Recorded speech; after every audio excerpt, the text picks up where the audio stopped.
Magandang hapon po sa inyong lahat. Narito na po ang official PCSO lottery results ngayong 2 p.m. draw, November 3, 2025. Araw po ng Lunes para sa mga games na 3D Lotto at 2D Lotto. Kung bago ka pa lang sa aking channel, pwede kang mag-like, share, at subscribe para updated kayo sa mga PCSO lottery results araw-araw. Para sa 2D Lotto ngayong 2 p.m. draw, November 3, 2025, ito po ang mga winning numbers.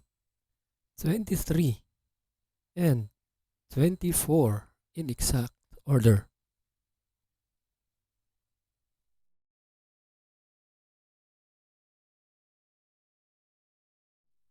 Para naman sa 3D Lotto ngayong 2 p.m. draw, November 3, 2025, here are the winning numbers.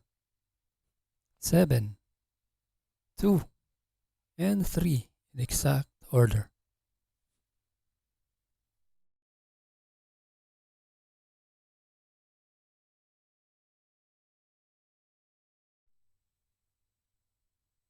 Congratulations po sa lahat ng nanalo. At kita-kits po tayo mamayang 5 p.m. draw. Thank you for watching. God bless us all.